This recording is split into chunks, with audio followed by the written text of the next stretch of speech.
नमस्कार, मैं रवीश कुमार। पश्चिम बंगाल में हिंसा कौन कर रहा है और कौन इस हिंसा के समर्थन में खड़ा है? 4 मई के बाद से हिंसा का दौर वहां कैसे शुरू हुआ, जबकि वहां लाखों अर्धसैनिक बल अभी भी तैनात हैं? फिर ये हिंसा कैसे हुई और इसकी छूट क्यों दी गई? अगर इन जवानों की तैनाती हिंसा रोकने के लिए की गई थी, तो इनके प्रमुखों की जवाबदेही कौन तय करेगा? एक राज्य में 2.5 लाख केंद्रीय बल तैनात हैं और तब भी इस तरह से खुली हिंसा हो रही है। इसका जिक्र हमने पहले किया, क्योंकि पता है कि इस मामले में जवाबदेही तय नहीं होगी। जो लोग हिंसा में शामिल हैं, उन सभी के वीडियो हैं। अगर वे बीजेपी के नहीं हैं, तो क्या उन सभी के खिलाफ एक्शन लिया जाएगा? इसका भी जवाब आप जानते हैं। मेरे पास हिंसा के अपने वीडियो नहीं हैं, इसलिए अपने इस वीडियो में हम आपको नहीं दिखा सकते। आपने भी ऐसे कई वीडियो मीडिया, सोशल मीडिया में अब तक देखे होंगे और मैंने भी देखे हैं। ऐसे वीडियो को लगातार देखना खुद को असहाय स्थिति में पहुंचा देना है, मानसिक आघात सहने के समान है। बीजेपी इतनी बार चुनाव जीत चुकी है, इस तरह की हिंसा कहीं नहीं हुई जितनी बंगाल में हुई।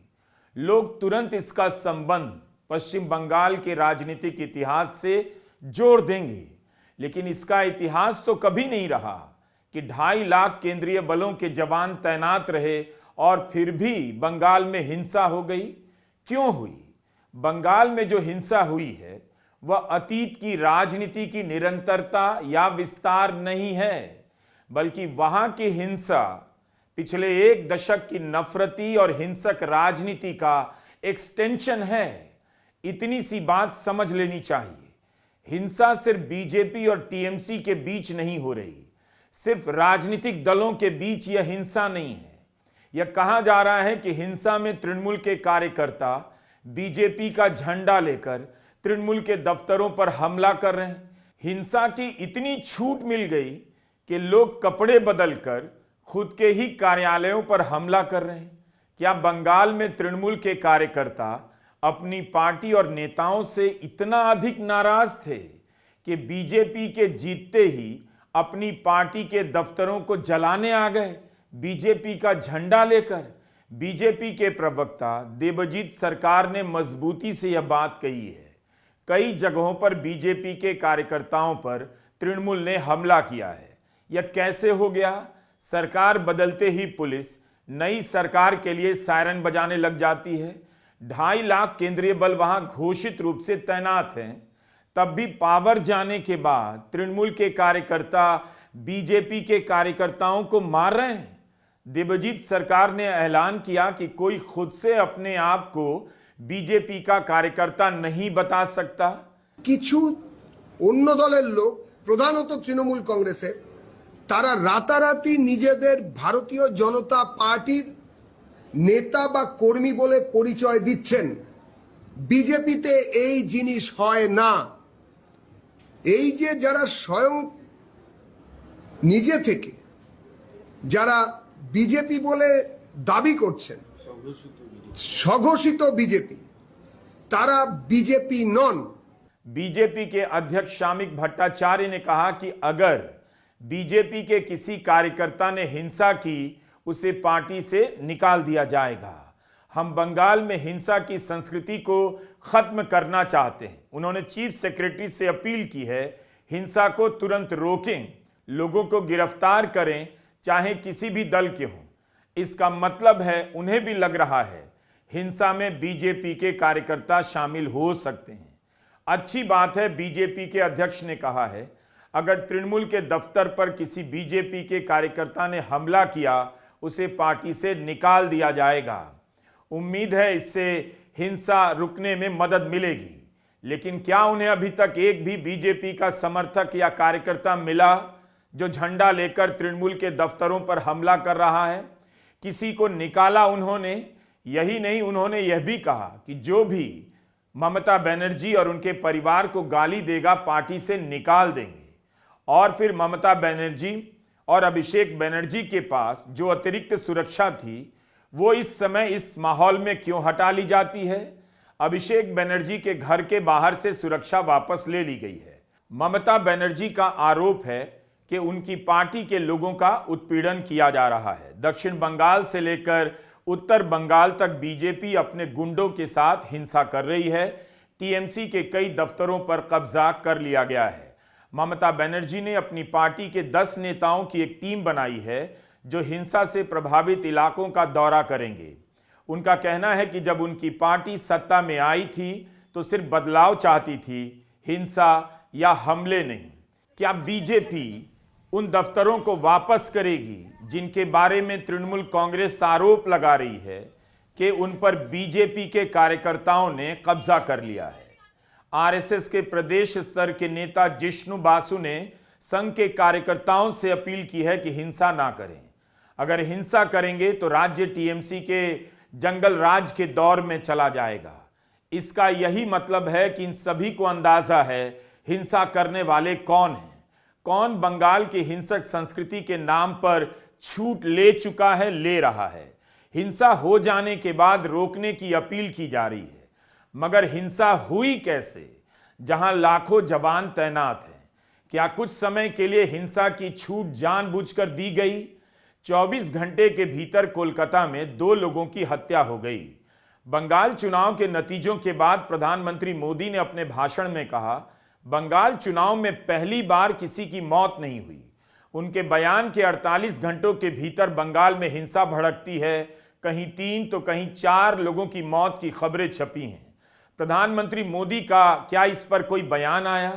कैबिनेट की पहली बैठक में उन्होंने वंदे मातरम को राष्ट्रगान के समान दर्जा दे दिया। चुनाव तक तो आयोग श्रेय ले रहा था। पहली बार हुआ है कि पश्चिम बंगाल में चुनाव के दौरान किसी की हत्या नहीं हुई और तृणमूल के हारते ही कोलकाता में 2 लोगों की हत्या हो जाती है। तृणमूल के पोलिंग एजेंट बिस्वजीत पटनायक की हत्या हुई, उन्हें दौड़ाकर मारा गया। आसपास कई लोग थे मगर कोई भी डर से बिस्वजीत पटनायक को बचाने नहीं आया। टाइम्स ऑफ इंडिया में बिस्वजीत पटनायक को लेकर रिपोर्ट छपी है। इसी अखबार में हावड़ा के बीजेपी कार्यकर्ता जादव बर्की भी कथित रूप से पीटकर हत्या करने की खबर छपी है। बीजेपी का आरोप है कि तृणमूल के लोगों ने उन्हें मारा। इस मामले में पुलिस ने कालीपत बाग को गिरफ्तार किया है। पुलिस का कहना है कि हत्या का संबंध आपसी रंजिश से है, मगर राजनीतिक कारणों की भी जांच की जा रही है। बीजेपी तृणमूल के विधायक समीर पांजा पर आरोप लगा रही है और समीर पांजा आरोप लगा रहे हैं कि बीजेपी के समर्थकों ने तृणमूल समर्थकों के 9 घरों में तोड़फोड़ की। बीजेपी ने इससे इनकार किया। नॉर्थ 24 परगना के न्यू टाउन में भी बीजेपी के कार्यकर्ता मधु मंडल की हत्या का भी आरोप उनके विरोधियों पर लग रहा है। टाइम्स ऑफ इंडिया ने लिखा है कि मधु मंडल बीजेपी के कार्यकर्ताओं के साथ तृणमूल कार्यकर्ता के घर धमकाने और तृणमूल के दफ्तर कब्जा करने गए थे, जहां दोनों दलों के बीच झड़प हुई और उसी दौरान मधु मंडल मूर्छित हो गए, अस्पताल ले जाने के रास्ते मृत हो गए। बीरभूम में तृणमूल समर्थक आबिर शेख की हत्या की भी खबर छपी है। बीजेपी के समर्थकों पर हत्या के आरोप लग रहे हैं और बीजेपी इनकार कर रही है, जांच की मांग कर रही है। हिंसा की ऐसी खबरें और भी मीडिया में जहां तहां भरी हैं। इस हिंसा का भी पैटर्न दिख रहा है। ज्यादातर हमला तृणमूल के दफ्तरों पर हुआ, उसके कार्यकर्ताओं के घरों और दुकानों पर।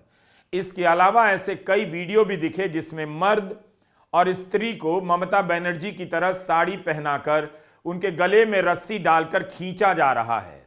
एक वीडियो में मर्दों का झुंड ममता बनर्जी को रस्सी में बांधकर ले जा रहा है।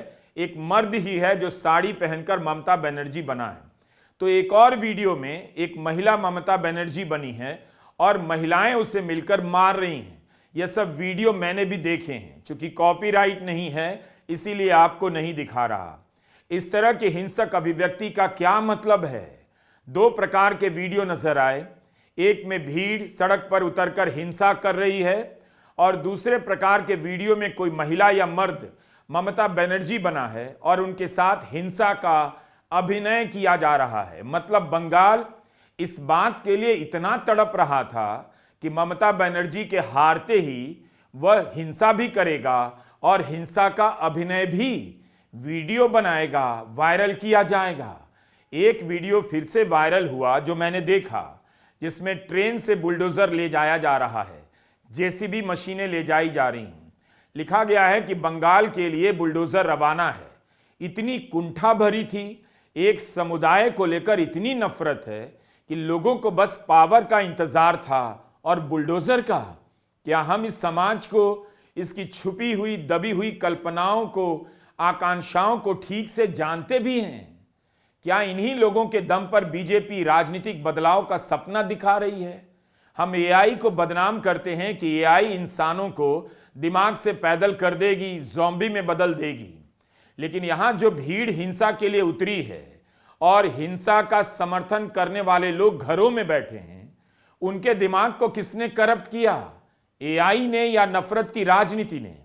इस भीड़ में शामिल क्या कोई ऐसा भी है जो क्लॉड और चैट जीपीटी की पाठशाला से निकल कर आया है? क्या इसी के लिए पहले दिन से हिंसा हो रही है कि विरोधी दल में कोई राजनीति करने के लिए बचे ही ना, सब डरकर चुप हो जाएं, भाग जाएं? अचानक से पश्चिम बंगाल से आने वाले हिंसा के वीडियो में मर्द ही मर्द नजर आने लगे हैं, जबकि चुनाव के समय लिखा जा रहा था वहां महिलाएं रात में आराम से घूमा करती हैं, निकला करती हैं। तब फिर वहां हिंसा कौन नहीं कर रहा था और अब हिंसा कौन कर रहा है? बीजेपी वहां पहली बार जीती है तो वीडियो जीत की खुशी के होने चाहिए या हिंसा के, या धमकाने के, मॉल में घुस जाने के, जोर जोर से लाउडस्पीकर बजाने के, या सचिवालय में घुस जाने के? क्या बंगाल के साथ साथ पूरे देश को डराने की कोशिश की जा रही है? ऐसा नहीं कि इस तरह की हिंसा केवल बंगाल में हुई। बंगाल में जो हिंसा हो रही है उसका संबंध केवल बंगाल से नहीं, बल्कि 2014 के बाद से बीजेपी के बाहर उसके समर्थन में खड़े तरह तरह के दलों और झुंड की हिंसा का विस्तार के रूप में देखा जाना चाहिए। 2014 के बाद से गौ रक्षा के नाम पर कितनी हिंसा हुई। फरीदाबाद में तो आर्यन मिश्रा को कुछ लड़कों ने गोली मार दी, जिनकी गिरफ्तारी हुई उनके नाम अनिल वरुण थे। बाद में कहा गया कि उन्हें लगा कि आर्यन मिश्रा कथित रूप से गौ तस्करी कर रहा है और इसी आरोप आशंका में उन्होंने आर्यन को गोली मार दी। जुनैद से लेकर अखलाक की हत्या के पीछे भीड़ की हिंसा आपने देखी है। हापुड़ में कासिम और समीउद्दीन को गौ तस्करी के झूठे आरोपों में मारा गया। कासिम की तो मौत हो गई, समीउद्दीन किसी तरह बच गए। 6 साल बाद 10 लोगों को आजीवन कैद की सजा सुनाई गई। भीड़ ने कासिम, समीउद्दीन पर हमला किया कि गौ मांस लेकर जा रहे हैं। यह आरोप भी झूठा निकला। हरियाणा के चरखी दादरी में कबाड़ी का काम करने वाले साबिर मलिक को गौ मांस खाने के आरोप में 10 लोगों ने मिलकर मार ही दिया। जब लैब टेस्ट हुआ तो मांस किसी और चीज का निकला, लेकिन भीड़ ने साबिर मलिक की हत्या तो कर दी। ऐसे अनगिनत मामले गिनाए जा सकते हैं जिनमें भीड़ ने अपनी तरफ से फैसला कर लिया और हत्या कर दी। कितने ही लोगों को भीड़ की हिंसा ने हत्यारा बना दिया, और वे किस समुदाय के थे? कासिम से लेकर साबिर मलिक की हत्या के आरोप में कितने हिंदू लड़कों को हत्यारा बनाया गया। भीड़ की राजनीति का अंजाम है जिसके बारे में कोई सोचता क्यों नहीं। नफरत की सांधी ने अच्छे भले चेतन सिंह को चपेट में ले लिया, जिसने चलती ट्रेन में अपनी सरकारी बंदूक से 3 मुस्लिम यात्रियों को मार दिया। इस तरह की घटनाएं आपके सामने गुजरी हैं। पश्चिम बंगाल की हिंसा का संबंध केवल राज्य की राजनीति से नहीं है। किसी की दुकान पर इसलिए हमला नहीं कर सकते कि अवैध है। भीड़ कौन होती है तय करने वाली, उसके लिए प्रशासन है, नियम कायदे हैं। और अब अवैध के नाम पर क्या एक समुदाय के लोगों को टारगेट किया जाएगा, या अवैध के नाम पर सभी दुकानों को टारगेट किया जाएगा? नवंबर 2024 में सुप्रीम कोर्ट ने बुलडोजर जस्टिस के खिलाफ जो आदेश दिया, क्या भूल गए? कोर्ट ने यही कहा कि कभी कभी प्रशासन आरोपियों का घर गिराने के लिए अवैध के नाम पर टारगेट करता है। अगर घर दुकान अवैध है तब भी उन्हें 15 दिनों का नोटिस देना होगा, घर के बाहर नोटिस चिपकानी होगी। अगर रिस्पॉन्स नहीं मिलता तो स्टेट डिमोलिशन कर सकता है, तब उसकी पूरी वीडियो रिकॉर्डिंग की जाएगी। सुप्रीम कोर्ट ने कहा कानूनी प्रक्रिया के अलावा आप किसी का घर गिराते हैं तो परिवार को मुआवजा देना होगा और अधिकारी ऐसा काम करते हैं तो उनके खिलाफ कानूनी कार्रवाई होगी, अवमानना का मामला चलेगा, अपनी जेब से पैसे देने पड़ेंगे। लेकिन भीड़ के मन में इन आदेशों का कोई खौफ क्यों नहीं है? क्योंकि उसे पता है कोई कार्रवाई नहीं होगी। पुलिस को पता है लोगों के मन में बुलडोजर शक्तिवर्धक चूर्ण की तरह धंस गया है। कोलकाता पुलिस कमिश्नर अजय नंदा ने कहा कि किसी भी जुलूस में जेसीबी का इस्तेमाल नहीं हो सकता। पुलिस ने जेसीबी के मालिकों को चेतावनी दी है, अगर उन्होंने रैली के लिए जेसीबी किराए पर दी तो उनके खिलाफ कार्रवाई होगी। लेकिन जिन्होंने अपनी जेसीबी मशीन दी है, जो वीडियो में नजर आ रहे हैं, क्या उनके खिलाफ तुरंत एक्शन लिया गया? आपने हिंसा के वीडियो देखे होंगे। ठीक है, हमारे पास वीडियो नहीं है और अच्छा है हम आपको दिखा नहीं रहे, लेकिन उन वीडियो को देखकर कुछ लोग तो सोचेंगे, क्या उन्हें इसी तरह की राजनीति और बदलाव चाहिए? विकास के पीछे हिंसा की भड़ास निकालनी है? उनके भीतर हिंसा की कल्पना कहां से आ रही है? क्या उनके भीतर इतनी नफरत जमा हो गई है कि अब हिंसा के बिना वे बाहर नहीं निकाल सकते? भीड़ बनने की मानसिकता क्या है? एक जगह भीड़ नहीं बनी, कई जगह भीड़ बनी है।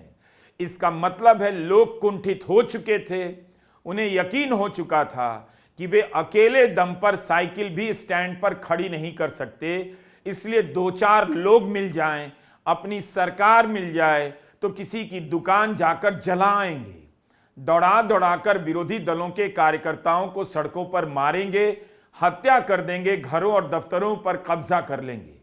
एक वीडियो में एक आदमी धार्मिक नारे लगा रहा है और एक अकेली महिला सहमी हुई गुजर रही है, उसे धमकाया जा रहा है। धार्मिक नारे का इस्तेमाल धमकाने में हो रहा है। कांग्रेस की मीडिया प्रवक्ता सुप्रिया श्रीनेत ने यह वीडियो ट्वीट किया है, आप उनके ट्विटर हैंडल पर देख सकते हैं। तमाम वीडियो में दिखाई देगा हिंसा का पावर से कितना गहरा रिश्ता है। हम पावर को किस रूप में देखते हैं, किस काम के लिए चाहते हैं, पता चलता है। पुलिस को किस लिए अपने पाले में, अपनी मुट्ठी में चाहते हैं, पता चलता है। क्योंकि हमारे भीतर नफरत और गैर कानूनी काम करने की भावना भरी हुई है। इतने दशकों से पुलिस इसी काम आ रही है। इस सरकार और उस सरकार के बीच अब वह खुद को भीड़ के हवाले करने लगी है, या भीड़ के आगे हाथ जोड़कर खड़ी नजर आती है। एक खास राजनीतिक दल के लिए पुलिस ने भीड़ को और इसकी हिंसा को शिष्टाचार मान लिया है। यह केवल बंगाल की बात नहीं, कई राज्यों में इसे डॉक्यूमेंट किया गया है। धार्मिक नारे लगाते हुए भीड़ जा रही है, धमका रही है, गालियां दे रही हैं, जोर जोर से गाने बजाए जा रहे हैं, हिंसा भी कर बैठती है, लेकिन पुलिस इस तरह की भीड़ के खिलाफ कुछ भी नहीं करती। क्या घर घर में बैठे लोग इतने कुंठित हो गए हैं कि उन्हें किसी परिचित के मंत्री बन जाने, विधायक बन जाने या अपनी पार्टी के सत्ता में आने का इंतजार इसीलिए है कि हिंसा करेंगे, किसी को घेर कर पीटेंगे? क्या भारत का नागरिक अलग अलग राज्यों में हिंसा के इन्हीं अवसरों की तलाश में है? उसे रोजगार, शिक्षा, ढंग के अस्पताल की तलाश नहीं। अस्पतालों में जाकर अपनी दुर्गति तो देख ले, उसकी या उसके जैसे लोगों की क्या हालत है। लाठी चाहिए, बुलडोजर चाहिए, डॉक्टर नहीं, अच्छा स्कूल नहीं, ताकि किसी को घेर कर मारें और कोई मुसलमान निकलता है उसकी दुकान गिरा दें। इसी में सारी शक्ति का प्रदर्शन है और बहादुरी ट्रंप के सामने घिघी बन जाती है और एक अकेला दुकानदार को भीड़ घेर लेती है। हमारा समाज हिंसा की इतनी चाह दबाए बैठा हुआ है। बंगाल में हुई हिंसा ने बता दिया। इतनी बेचैनी, इतनी नफरत लोगों में भरी थी कि जीत की खुशी में जश्न मनाना भूल गए कि कई चुनावों में हार के बाद बड़ी जीत मिली है। इसकी खुशी मनाएं ताकि खुशी नजर आए। यही नहीं, आप समाज में जाकर देखिए, इस हिंसा को सही ठहराने वाले अच्छे अच्छे कपड़ों में बैठे लोग अच्छे अच्छे घरों में मिलेंगे। ये वो लोग हैं जो खुद हिंसा करने नहीं जाएंगे, क्योंकि इन्हें अपने बच्चों को अमेरिका भेजना है, मगर व्हाट्सएप में हिंसा को सपोर्ट करेंगे ताकि दूसरे का बच्चा, किसी गरीब का बच्चा पढ़ाई तक ना पहुंच जाए, अमेरिका तक ना पहुंच जाए। हिंसा करते हुए उसी दिशा में भटक जाए, कभी लौटने के लायक ना बचे।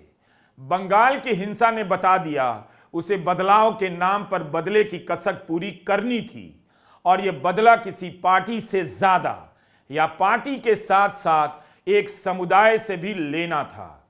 अफसोस कि लोगों ने जश्न की जगह हिंसा को चुना, और उससे भी ज्यादा अफसोस कि हिंसा का समर्थन करने वाले घर घर में मौजूद हैं पूरे देश में, जो अच्छे कपड़े पहनकर राजनीति की क्रूर सच्चाइयों से अनजान होने का नाटक कर रहे हैं। अगर आप बीजेपी के समर्थक हैं तो कभी अपनी जीत को नफरत और कुंठा से आगे निकलकर महसूस कीजिए, खुशी भी मनाइए। अगर आपकी नजर में इस जीत की लेजिटिमेसी है, वैधानिकता है, आपको लगता है कि संवैधानिक शक्तियों का दुरुपयोग नहीं हुआ, चुनाव आयोग निष्पक्ष था, हेराफेरी नहीं हुई, सच्चा जनादेश मिला है, तो इस जीत की खुशी भी उसी रूप में मनाइए। इस सच्चाई को नकारने के लिए हिंसा का रास्ता मत चुनिए। इस तरह की हिंसा को सपोर्ट मत कीजिए कि आपके भीतर इस जीत को लेकर अपराध बोध बैठा है और उस अपराध बोध से आप छटपटा रहे हैं और उससे बचने के लिए हिंसा करने वाले को सपोर्ट दे रहे हैं। सपोर्ट मत दीजिए, शांति और खुशी का रास्ता चुनिए। नमस्कार, मैं रवीश कुमार।